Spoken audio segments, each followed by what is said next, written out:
देश मिश्रा का और आप देखना शुरू कर चुके हैं द डिबेट। बहनों भाइयों, 4 जून के बाद की भारत की राजनीति बहुत बदल गई है। सत्ता पक्ष यानी बीजेपी की राजनीति और अपोजिशन यानी कांग्रेस, समाजवादी पार्टी और बाकी जो अपोजिशन इस देश का है विभिन्न राज्यों में, उनके राजनीति के तौर तरीके और मुद्दों में आमूलचूल परिवर्तन आया है और राजनीति बहुत बदली है और बटी भी है। ये बटने, कटने और जुड़ने की जो राजनीति है, आज हम इसके बारे में खुलकर चर्चा करने वाले हैं। बहनों भाइयों, भारतीय जनता पार्टी अपने कोर हार्ड हिंदुत्व के इशू पर बहुत तेजी से लौट गई। जैसे ही 4 जून के परिणाम इस देश के सामने आए, बीजेपी को यह एहसास हो गया कि अगर अपोजिशन संविधान और आरक्षण के मुद्दे पर जातियों को अलग करने में उससे कामयाब हो गया तो ये बीजेपी के लिए बहुत बड़ा डिजास्टर होगा, नुकसान होगा बहुत ज़्यादा बीजेपी को। इसीलिए 4 जून के बाद आप ये महसूस कर रहे होंगे कि सबका साथ, सबका विकास, सबका विश्वास, ये सब की बातें अब लगभग कम हो गई हैं या फिर बंद हो गई हैं। अब इसके नेक्स्ट लाइन जो सॉफ्ट हिंदुत्व वाली लाइन थी, उससे एक स्टेप अप आगे पॉलिटिक्स चल रही। अब एक हार्ड हिंदुत्व का पहला फेज शुरू हुआ है। ये पहला फेज है बटोगे तो कटोगे, और दंगाई आए तो एक बार आमना सामना हो जाए, और आक्रामक तरीके से राजनीति में इसको पुश करना। सिर्फ अकेले कुछ एक लीडर इसको पुश नहीं कर रहे हैं बहनों भाइयों, बीजेपी का पूरा इकोसिस्टम इसको पुश कर रहा है। कारण क्या है कि अगर संविधान और आरक्षण और समाज में जातिगत भेदभाव, जाति के आधार पर बंटवारा, छुआछूत, भेदभाव, पीडीए, अपोजिशन, पिछड़े, दलित अगर ये हक और हिस्सा मांगने लगेंगे तो फिर ये जो ब्रॉडर पर्सपेक्टिव है हिंदुओं का, ये तो फिर प्रभावित होगा, और जो सुप्रीमेसी है अपर कास्ट की, ये भी चैलेंज होगी। अगर ये चैलेंज हुई तो राजनीति का परिदृश्य बदलेगा, क्योंकि सब ने देखा है कि कमंडल की राजनीति का वक्त, मंडल की राजनीति का वक्त भी लोगों ने देखा है। लिहाजा ये अलार्मिंग सिचुएशन थी बीजेपी के लिए, इसलिए वो कोर हिंदुत्व कैडर की तरफ लौट रहे हैं। चाहे वो राष्ट्रीय स्वयंसेवक संघ का विषय हो, उनकी बैठकें हों, उसके बाद दिए गए स्टेटमेंट्स हों, या फिर बीजेपी, आप देख रहे होंगे हरियाणा के चुनाव से जो उसने लाइन पकड़ी अगस्त से, आप देख रहे होंगे कि झारखंड, महाराष्ट्र में वही लाइन पकड़ी जा रही है, दैट इज बटोगे तो कटोगे। बीजेपी भले इसको ऑफिशियली ओन ना करे, लेकिन ये मार्केट में ये बात पहुंच चुकी है, बाजार में ये बात है, जनता के बीच है। और इसके सबसे बड़े प्रणेता हैं उत्तर प्रदेश के मुख्यमंत्री योगी आदित्यनाथ, जिन्होंने एक रिस्क लिया है, पॉलिटिकल रिस्क है इस तरह की स्टेटमेंट, जिसको अपोजिशन कह रहा है कि ये आज़ाद भारत के इतिहास का सबसे नकारात्मक नारा है। लेकिन ये बीजेपी के लिए एक नई ताकत भर रहा है, इससे भी कोई इनकार नहीं करेगा। आप कोई चीज़ अच्छी है, बुरी है, ये नैतिकता का आकलन ये 50 साल बाद हिस्ट्री करेगी। वर्तमान में सत्ता में बने रहने के लिए इस नारे ने पीडीए को जवाब दिया है, और निश्चित तौर पर इस नारे से पीडीए पर प्रेशर पड़ा है। क्यों? क्योंकि आपको ध्यान होगा कि मई जून में यही लोग, अपोजिशन एकदम हावी था, संविधान और आरक्षण, पिछड़ों के हक हुकूक, जातिगत भेदभाव, तमाम तरीके जॉब्स की कमी, इन सब के मुद्दे पर बीजेपी को घेर लिया था। लेकिन आप देख रहे होंगे कि वातावरण में तब्दीली आ रही है। महंगाई की बात, बेरोजगारी की बात, कम्युनल हार्मनी की बात, पिछड़ों की बात, दलितों के हक की बात, अब इसकी जो आवाजें हैं धीरे धीरे धीरे धीरे शिथिल पड़ रही हैं। हिंदू, मुसलमान और बटोगे अपलिफ्ट हो रहा है। सोसाइटी की नब्ज को हमेशा देखिए कि उसकी नब्ज क्या कहती है। नब्ज यही कहती है। अब बीजेपी को हरियाणा में इसका मजा मिल गया है, तो उन्होंने इसको झारखंड में पुश किया और ये महाराष्ट्र में भी पुश कर रहे हैं।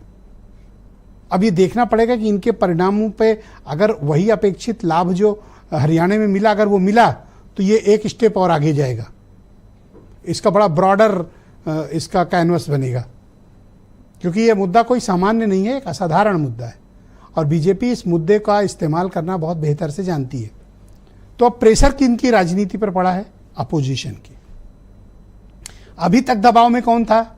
सत्तारूढ़ दल था दबाव में, पिछड़ों के मुद्दे पर, दलितों के मुद्दे पे, अल्पसंख्यकों के मुद्दे पर, आदिवासियों के मुद्दे पे।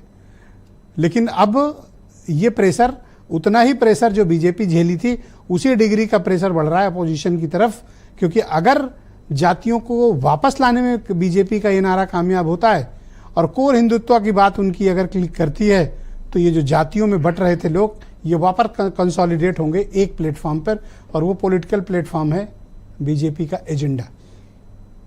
इसलिए आप देख रहे होंगे कि वातावरण में तेजी से तब्दीली आ रही है। बहनों भाइयों, यही राजनीति है, यही समझने का वक्त है। तो आज की परिचर्चा में हम ये समझने की कोशिश करेंगे कि वाकई में क्या बटोगे कटोगे का कोई पॉलिटिकल इम्पैक्ट है।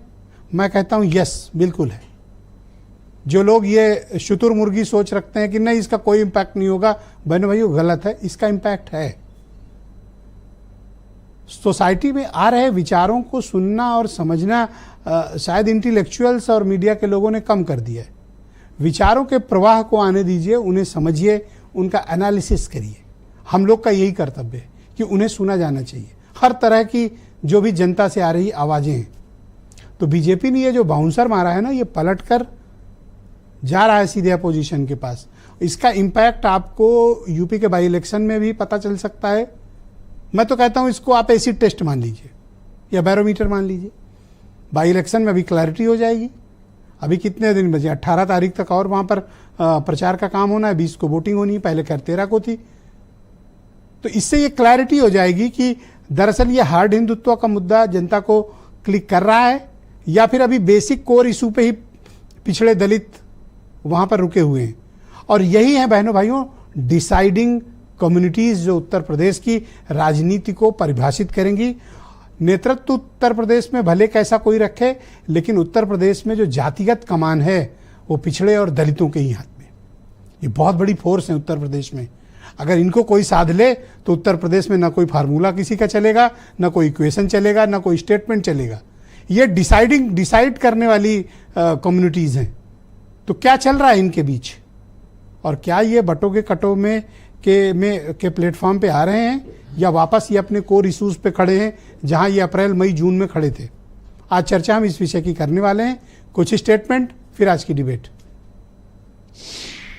आज अगर बजरंग बली की हनुमान चालीसा का पाठ हम कर रहे हैं, रामनवमी की कोई शोभा यात्रा निकाल रहे हैं, उसको प्रतिबंधित किया जाता है, उसको रोका जाता है। जिन्हें बजरंग बली पसंद नहीं है, उन्हें जो पसंद है वहां जाएं। संतों के उपदेश कथाएं जो चलती है तो वो क्या है, विषय वस्तु क्या है, इसकी चिंता न करते हुए उसमें कोई बाधा न लाए, इसलिए दरवाजे पर डंडा लेकर बैठने का काम हम लोग हैं। एमपीज की मीटिंग होती है, गलती से मैंने कह दिया भैया ये जो सब अफसर हैं अपना परिचय कर दीजिए। उसमें मुझे एक दलित नाम ना सुनाई दे, एक ओबीसी नाम ना सुनाई दे। बड़े बड़े अफसरों को देखिए, 90% हिंदुस्तान उसमें आपको दिखेगा ही नहीं। ये पीडीए परिवार वो है सामाजिक सद्भाव को आगे बढ़ाना, जो लोकतंत्र, संविधान, बाबा साहब भीमराव अम्बेडकर जी का और लोहिया गांधी के देश को जो खराब कर रहे हैं उनको बचाने वाला ये है। तो बहनों भाइयों, आज की इस परिचर्चा को आगे बढ़ाएंगे। हीरो वाजपेयी भारतीय जनता पार्टी के प्रवक्ता हैं, फराज किदवई समाजवादी पार्टी से हमारे साथ हैं, प्रियंका गुप्ता उत्तर प्रदेश में कांग्रेस कमेटी की प्रवक्ता हैं, अशोक सिन्हा जी हमारे साथ मौजूद हैं, राष्ट्रीय स्वयंसेवक संघ के विचारक हैं, और SM अशरफ हमारे साथ मौजूद हैं, बहुत ही जाने माने स्कॉलर हैं, इस कार्यक्रम का हिस्सा हैं। बहुत शुक्रिया और आप सभी का धन्यवाद इस कार्यक्रम में मेरे साथ जुड़ने के लिए। हीरो वाजपेयी जी, मैं कार्यक्रम की शुरुआत आपसे करता हूँ। तो क्या अब